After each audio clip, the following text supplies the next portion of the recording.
你好，欢迎每天听睡前故事。今晚我们走进一位真正隐形的人。鬼谷子，中国历史上有一所最神秘的大学，它没有围墙，没有银钱，只有一位老师。可是他的毕业考试往往只有一道题，去干掉你的师兄。他的故事从不讲万众瞩目的登场，而是讲如何在死寂之中操控天下的喧嚣。接下来，请找一个舒服的姿势，我们一起进入今晚的故事旅程。我们的故事从公元前4世纪的河南淇县开始。如果你能像一只鹰一样飞过那个时代的上空，你会听见大地在震动，那是战国的中心。巨大的工程车撞击城门，发出沉闷的巨响。稷下学宫里，儒家和墨家的学者争得面红耳赤，唾沫横飞。各国的使者马车在泥泞官道上狂奔，车轮卷起漫天尘土，所有人都在急着发声，都在急着证明自己存在。可是当你飞越这些喧嚣，猛然拉升，穿过厚厚云层，降落在云梦山那座山谷时，一切声音都消失了。这里静得可怕，没有刀剑撞击，没有慷慨辩论，只有清晨露水顺着青苔滑落，滴答一声，砸碎山谷的宁静。这里就是鬼谷。在山谷深处坐着一个人，他背对我们，正独自面对一盘棋局，棋盘上没有黑白棋子，取而代之的是当时天下的7个国家。他并不急着落子，只是静静地看着。那时候孔子的徒子徒孙们正在教君王如何做一个仁慈的好人，墨子的追随者们穿着草鞋奔走呼号，教人如何做一个无私的牺牲者。而住在鬼谷里的这个人，他冷冷地看着这一切，心里清楚，在这个疯狂的世界里，仁义救不了命，牺牲换不来和平。他要教的是一门完全不同的学问，在这个巨大的绞肉机里，如何通过精准计算人性，操纵贪婪与恐惧，不仅活下来，还要赢到最后。他就是古代的博弈论大师，也是最早看透人心的侧写师。在这座山谷里，一场关于天下的巨大赌局正在无声息地拉开。关于鬼谷子的身世，历史像顽皮的孩子，故意涂抹掉了最关键的几页。民间传说总给他添上一股神仙气。老百姓喜欢讲骑猪入腹的故事，说他母亲误吞一猪，生下一个额头长肉瘤，只有几颗牙齿的怪婴。只有这样离奇的开场，才配得上他后来呼风唤雨的一生。可是拨开神话的糖衣，去触碰冰冷的历史骨骼，你会发现真相比传说更加粗粝，也更加合乎逻辑。他不是神仙，他首先是一个人，一个生活在礼崩乐坏时代的幸存者。他大概率出生在魏国朝歌附近，那里曾是商朝都城，繁华早已落尽，只剩废墟和野草。周天子的权威像夕阳下的影子，看起来很长，其实一点热量都没有。诸侯们嘴上说着尊王攘夷，手里却都在磨刀霍霍，盯着邻居的土地和人口。少年时的他还叫王许或王禅，并没有生活在云端，他极有可能出身没落贵族家庭。这种身份在当时非常尴尬。他们受过良好教育，读过诗经，懂得祭祀礼仪，知道什么是高雅。可是现实残酷，家族封地可能早已被强大清大夫吞并，家里的青铜鼎也许已被换成小米。他从小看到的世界是分裂的。白天他在学堂里听老师讲周公礼乐，讲君君臣臣父父子子，讲世界应该井井有条。到了晚上，他听到的是窗外马蹄声，是逃难人群的哭喊声，是强盗破门而入的撞击声。这种巨大反差在他心里种下了一颗怀疑的种子。书上写的那些道理真的有用吗？少年时期，他像当时许多世人一样开始游历，这是一种无奈的选择，也是一种残酷的成人礼。他走过很多地方，在鲁国，他见过孔子的徒子徒孙，那些儒者衣冠楚楚，在杀人如麻的世界上顽强推销仁义和道德。他们试图用道德感化野心家，用礼仪约束暴发户，这画面壮烈，但也非常荒诞。鬼谷子站在人群里冷眼旁观，他想起宋襄公那个为了坚守君子之道，非要等楚军渡河列阵才开打的蠢人，结果大败自己重伤而死，成了千古笑柄。那个瞬间，年轻的鬼谷子或许第一次触摸到了世界的冰冷底色。在这个丛林里，道德有时候不是护身符，而是催命符。善良如果没有牙齿，那就是一块待宰的肥肉。他又去了墨家活跃的地方，那是一群更纯粹的人，他们穿着草鞋，哪里有战争就往哪里跑，试图用血肉之躯阻挡工程战车。他们提倡兼爱非攻，希望每个人都像爱自己父亲一样爱别人的父亲。鬼谷子看着这些苦行僧，心里涌起一阵悲悯。他知道墨家的理想完美，但人性丑陋，指望诸侯放弃私欲去兼爱天下，就像指望老虎改吃素一样，违背生物本能。只要人性的贪婪还在，战争就不会停止。靠嘴皮子劝善，靠身体挡车都救不了这个世道。就是在这一刻，他做出了一个决定，这个决定彻底改变了战国历史的走向。他决定不再试图救这个世界，而是要去解剖这个世界。他要找到一种超越仁义、超越道德，直击人性底层的终极算法。于是他转身离开了喧嚣的城市，离开了诸侯的宫殿，走向了那座云雾缭绕的云梦山。云梦山善势险峻，林木森森，常年云气弥漫，因为幽深莫测，被人称为鬼谷。一般人隐居是为了修仙问道，或者像陶渊明那样采菊东篱下，但鬼谷子不是，他进山更像一个顶级的科学家，为了躲避干扰，把自己关进了最高级别的实验室。这里的鬼指的不是幽灵，而是诡秘，是那些看不见摸不着却实实在在操控人类命运的规律。在这座天然实验室里，鬼谷子开始了他的研究。他的研究对象不是星辰，不是草药，而是人，确切说是处于权力漩涡中的人。他发现虽然列国纷争看起来乱七八糟，但在这混乱表象下，有一条暗线始终不变，那就是利益的流动和人心的博弈。他开始在这个无人的山谷里构建一套全新的哲学体系，这套体系非常冷酷，他剔除了一切温情脉脉的面纱，比如儒家讲诚，鬼谷子却讲诈。他认为诚实往往意味着把底牌亮给对手，真正的智者要学会隐。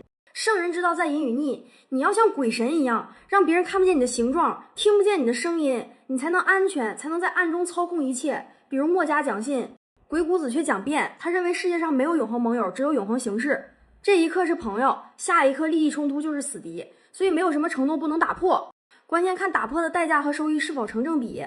他在上古岩壁下日复一日推演，他观察蜘蛛如何结网捕捉猎物，观察两只老虎相遇时的试探与搏杀，观察水流如何避开石头流向低处。他把这些自然界的生存法则转化成人类社会的政治权谋，慢慢的一套惊世骇俗的理论在他脑海中成型。这套理论不教你怎么做个好人，只教你怎么做个赢家。它包括如何打开别人心扉，套取情报，即百合之道；如何用利益诱饵钓大鱼，即飞钱之术；如何根据形势变化随时调整战队，即五合。这是一门危险的屠龙术。当这套理论成熟时，鬼谷子知道他需要实验品，他需要有人把这些理论带出山谷，去那个巨大的名为战国的斗兽场里试一试，看看这把刀到底快不快。于是那所神秘的鬼谷大学开张了。这所学校没有任何招生简章，也没有固定的校舍，教室就是山洞，课桌就是石头，但它的门槛高得吓人。鬼谷子不需要平庸之辈，那些只会死读书的腐儒他不收，那些脑子一根筋的莽夫他不收，他要找的是眼里有火焰，心里有深渊的人，是对现状极度不满，渴望通过力量改变命运，并且为了达成目的可以把道德暂时放进抽屉里的人。因为只有这样的人才敢挥舞鬼谷子传授的利剑。最先找到这里的是两个年轻人，一个叫孙膑，一个叫庞涓。他们来到鬼谷时可能还带着年轻人的志气和对未来的憧憬，他们不知道踏入这个山谷就意味着踏出了常人的生活轨迹，进入了一个全新的博弈次元。鬼谷子看着这两个学生，眼神里既没有慈爱也没有严厉，只有一种看透未来的平静，就像一个工匠看着两块即将被扔进熔炉的生铁。他没有教他们诗经，也没有教他们弹琴。第一课他带他们来到悬崖边，指着深不见底的峡谷，只说了一个字儿：跳。当然这不是真的让他们自杀，而是心理博弈的开始。在鬼谷的课堂上没有标准答案，鬼谷子会扔出一块肉，看两只狼怎么抢，或者扔出一个虚假的诸侯王位，看两个学生怎么算计。他教导孙膑和庞涓，兵法不是排兵布阵那么简单，兵法是轨道。你要让敌人觉得你弱小，实际上你强大；你要让敌人觉得你在东边，其实你在西边。你要学会利用敌人的贪婪，把他引入死地。你知道为什么猎人能抓到狐狸吗？鬼谷子常常这样问，不是因为猎人跑得比狐狸快，而是因为猎人知道狐狸想吃什么，也知道狐狸怕什么。在这个与世隔绝的山谷里，孙膑和庞涓如饥似渴地吸收着这些可怕的智慧。他们学习如何隐藏意图，学习如何在这个充满敌意的世界上寻找盟友，学习如何用最小的代价换取最大的胜利。云梦山的岁月像一杯没有涟漪的深井水，但在这种死寂之下，两个年轻人的命运正在剧烈发酵。如果你有机会坐在鬼谷子的课堂角落，你会发现这里的空气极其稀薄，压抑的让人喘不过气。这里没有朗朗读书声，只有无数次沙盘推演时竹简撞击的脆响。孙膑和庞涓这两个名字后来响彻整个战国，但在当时他们只是鬼谷子手中的两块璞玉，或者更残酷的说，是两只被关在同一个笼子里的实验样本。他们曾对着山谷的明月发誓，结为异姓兄弟，有福同享，有难同当。这种誓言在那个年纪真诚，但在那个时代脆弱。鬼谷子从未阻止过这种温情的宣誓，他只是冷冷的看着，像一个看着两只蚂蚁互碰触角的巨人。他知道人与人之间最危险的关系不是仇敌，而是利益重叠的同门。在一次关于绝境突围的推演课上，这种裂痕初次显现，题目很简单：一座孤城，粮草断绝，外有10倍敌军，你是守将如何活？庞涓的方案是突，他选择集中所有兵力，在方阵最薄弱点撕开一道口子。他的思路刚猛，直接带着赌徒式的决绝，因为在他看来，与其坐以待毙，不如用鲜血杀出一条生路。这很符合魏国的霸气，也符合乱世的生存法则。狭路相逢勇者胜，但孙膑的方案不同，他没有动那个被围困的棋子，他的手伸向棋盘的另一端，那是敌军的大后方。他主张用一支骑兵攻击敌人的粮仓或必救之地，逼迫敌人回撤，从而解围。这就是后来著名的围魏救赵的雏形。鬼谷子看着棋盘，依旧面无表情。在战术层面，两人难分伯仲，但在战略层面，庞涓看到的是眼前的局，而孙膑看到的是整个势。庞涓想的是怎么赢一场战斗，孙膑想的是怎么赢一场战争。这种天赋上的差距像一根看不见的刺儿，深深扎进了庞涓的心里。他意识到，只要孙膑在这个世界上存在一天，他就永远只能是第2名。而在战国，第2名往往意味着被淘汰。当魏惠王招贤纳士的消息传进山谷时，庞涓坐不住了。他看着窗外的群山，觉得自己已经学成。那一刻，他的眼神里充满了对权力的渴望。他向老师辞行。那天清晨，鬼谷子坐在草庐前，看着跪在地上的庞涓。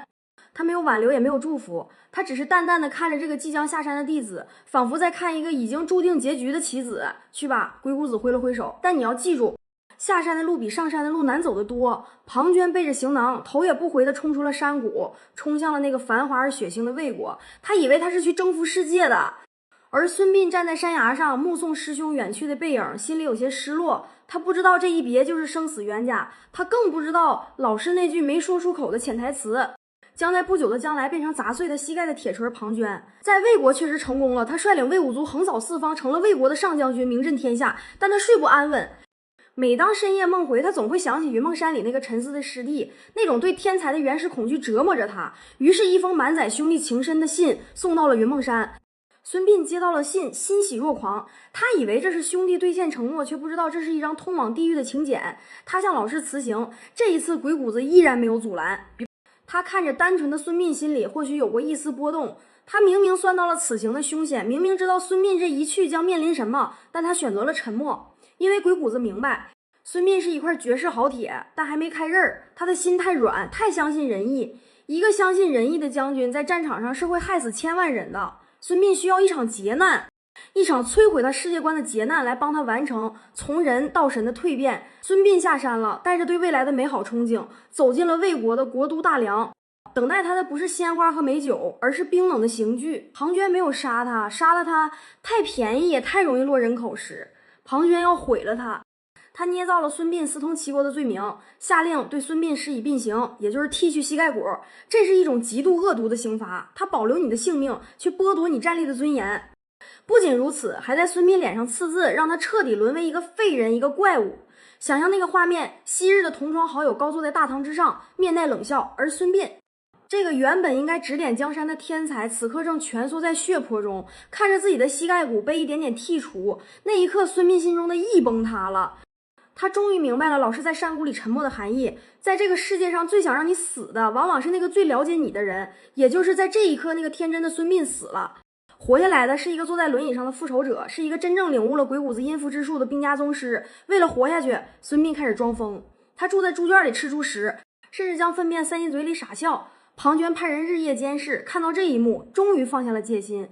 他以为孙膑已经彻底废了，但他忘了鬼谷子教过他们一课：潜谋于无形，长胜于不争。最好的伪装就是让敌人觉得你已经毫无威胁。后来，齐国的使者秘密将孙膑救走，猛虎归山，蛟龙入海。历史的时钟拨到了公元前341年，马陵之战。这是一场老师早已预演过的棋局，也是2个学生宿命的终结。此时的庞涓统领着强大的魏国军队，不可一世。而孙膑作为齐国的军师，坐在马车里，身体残缺，但目光如炬。孙膑太了解庞涓了，他知道庞涓傲慢急躁，且极度轻视现在的自己。于是他用了一招减灶计。第1天，齐军营地有10万个做饭的灶坑，第2天减到5万，第3天只剩3万。探子回报庞涓大笑：“我就知道齐国人胆小如鼠，才进魏国3天，士兵就逃跑了一大半。他丢下步兵，只带着精锐骑兵，像疯狗一样日夜兼程追赶，生怕孙膑跑了。他不知道他追逐的不是猎物，而是死神。孙膑计算着庞涓的行程，计算着马匹的速度，甚至计算着日落的时间。他选中了马陵道，这里道路狭窄，两旁树木茂密，是完美的伏击圈。他在路边选了一棵大树，刮去树皮，在白色的树干上写下了6个大字：庞涓死于此树之下。然后他命令10000名弓箭手埋伏在两侧，约定看到火光万箭齐发，夜幕降临了。马陵道一片死寂，只有风吹过树叶的沙沙声，像极了当年云梦山那个宁静的夜晚。庞涓赶到了，他在黑暗中看到路边有白色的东西，心中起疑。他点燃火把，凑近那棵树，火光跳动，照亮了那行字。这6个字赫然写着：庞涓死于此树之下。每一个字都像是鬼谷子在山谷里的低语。庞涓读完这行字的瞬间，浑身血液都凝固了。他意识到这不仅仅是一个陷阱，这是一场跨越数10年的心理处决。那个被他剃去膝盖的师弟，从未在智力上输给他半分。火光亮起的刹那就是信号，万箭齐发，魏军大乱，互相践踏。庞涓看着满地的尸体，看着自己苦心经营的霸业在瞬间灰飞烟灭，他知道大势去矣。他拔出佩剑，对着那棵树，也许也是对着远方的云梦山，发出了最后一声嘶吼。遂成庶子之名，他自刎了，直到死他都不服。他认为自己只是输给了运气，输给了那个庶子，但他错了，他输给的是鬼谷子早已写好的剧本。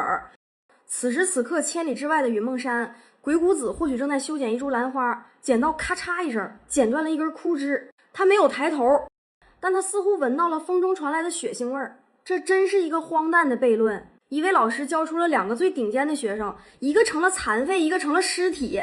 他们把魏国打残，把齐国带向霸主，把整个战国搅得天翻地覆。而这一切的源头，仅仅是这位老人在山谷里讲过的几堂课，鬼谷子悲伤吗？也许吧，但他更清楚这就是道。阴和阳，奇与正，从来都是相生相克的。庞涓代表刚猛的阳，孙膑代表阴柔的阴。只有当这2股力量在惨烈的碰撞中同归于尽，或分出胜负时，新的平衡才会诞生。庞涓的死，孙膑的残，都是这盘大棋中必须支付的代价。山谷依然静悄悄的，露水依旧滴落在青苔上。第一批实验结束了，效果很完美，但鬼谷子并没有停下手中的棋子。岁月在云梦山仿佛停滞，这里草木枯荣了30个轮回，山下的战火熄灭了，又燃起曾经那些刻在石壁上的兵法残卷，早已被厚厚青苔覆盖。对于隐居在时间褶皱里的鬼谷子来说，几十年不过是茶杯里升腾的一缕雾气。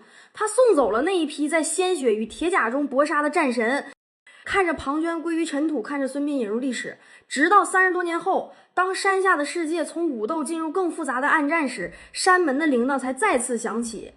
这次推开山门的是2个落魄的年轻人，他们没有带剑，只带了一口能抵100万雄兵的利齿。他们就是苏秦与张仪。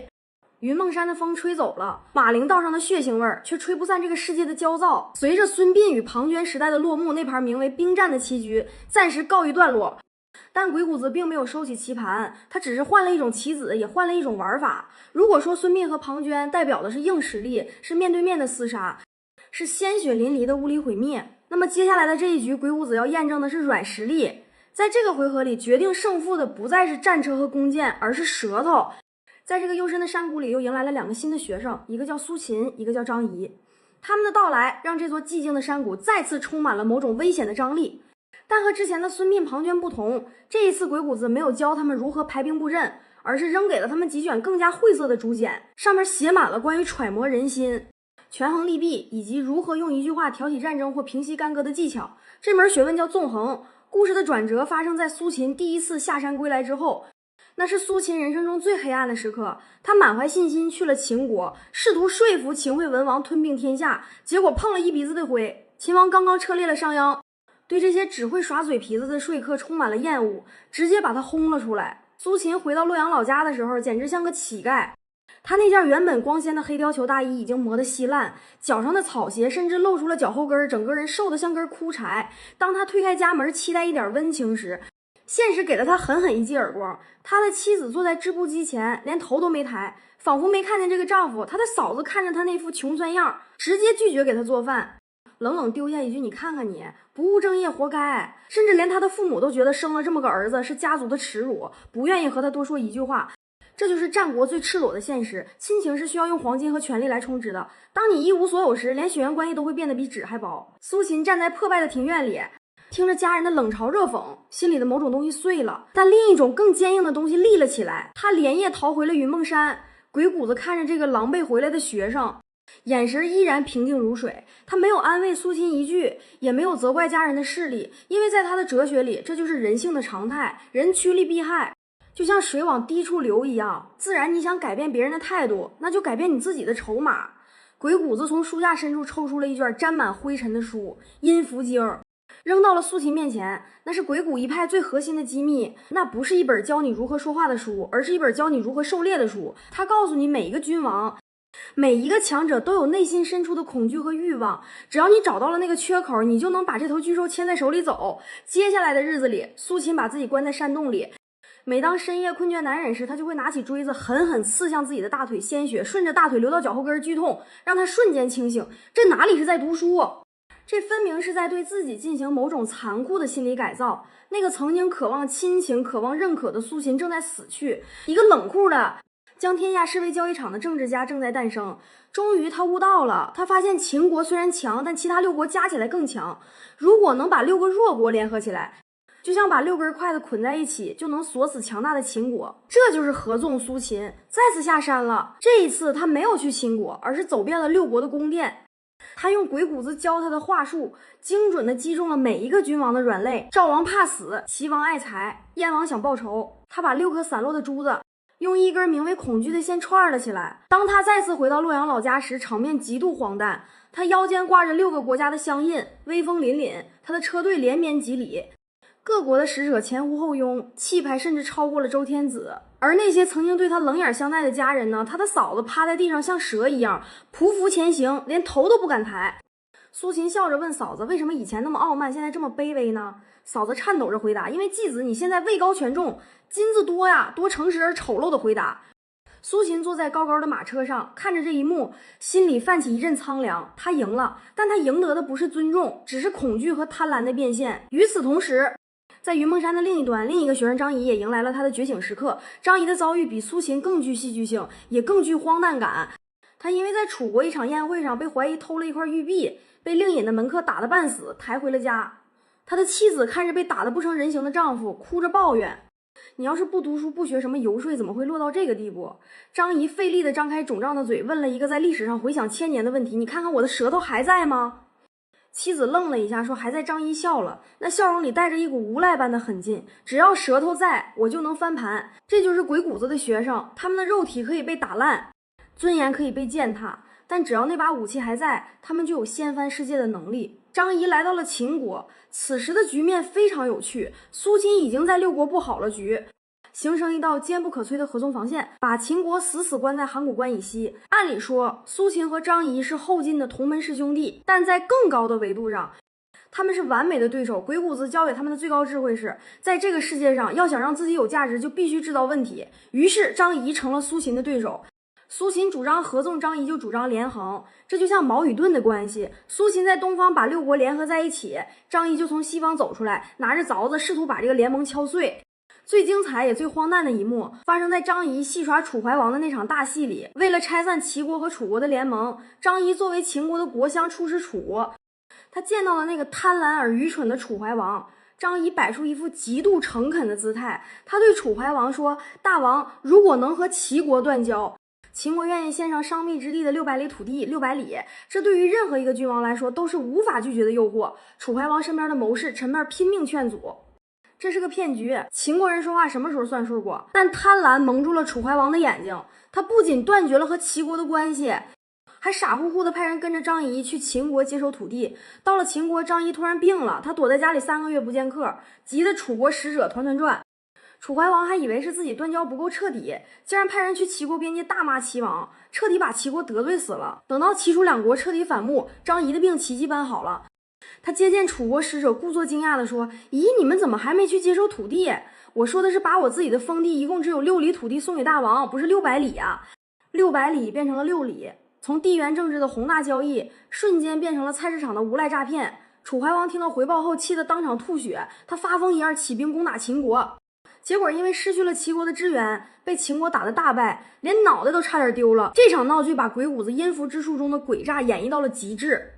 在这场横跨几十年的大博弈中，苏秦和张仪这对师兄弟就像两只巨大的手，一直在捏合泥土，一直在打碎泥土。他们表面上是你死我活的对手，但在更高的维度上，他们是完美的搭档。他们共同维持了战国后期那种微妙的摇摇欲坠的平衡。鬼谷子不在乎秦国赢还是齐国赢，他在乎的是这个名为天下的棋盘必须始终处于一种动态的混乱之中，因为只有在混乱中，智慧才能卖出最高的价钱。然而这种把天下人当傻子玩的日子终究是有代价的。苏秦最终死于反间计，被车裂于市，结局惨烈。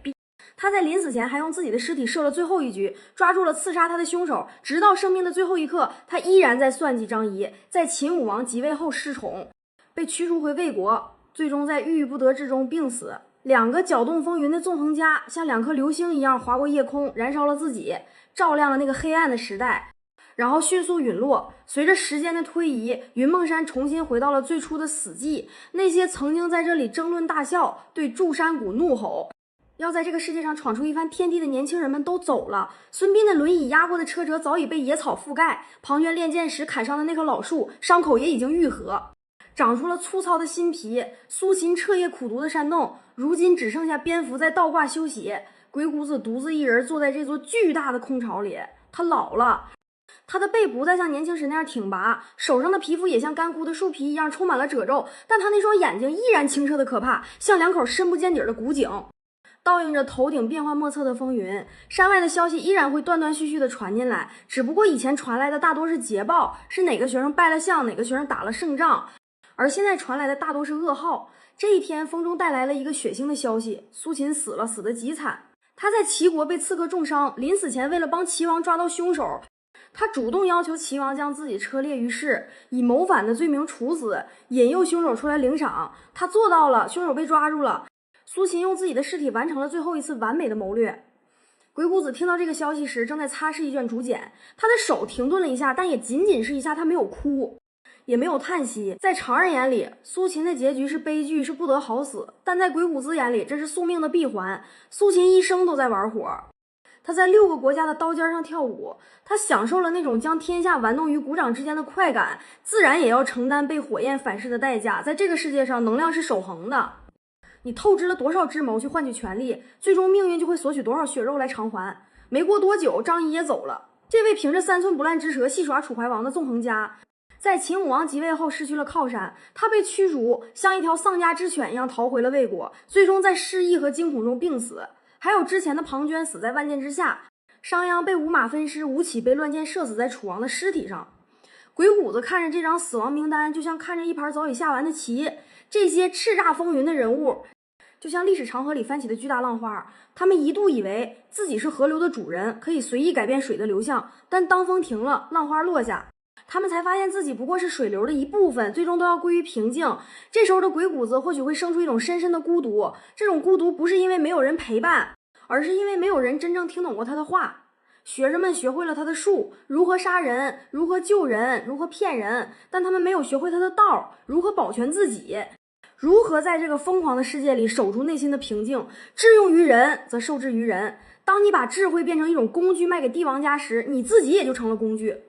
工具的宿命就是在磨损殆尽后被无情抛弃。也就是在这个时候，这位老人做了一个决定，他要写一本书，他要把他对这个世界最残酷最真实的洞察全部记录下来，这就是后世流传的鬼谷子。如果你翻开这本书，你会感到一股寒气扑面而来，这里没有一句废话，没有一句关于仁义道德的虚伪客套，它冷得像一把手术刀。比如百合篇讲的是如何像开门关门一样打开别人的心扉，或者关闭自己的意图。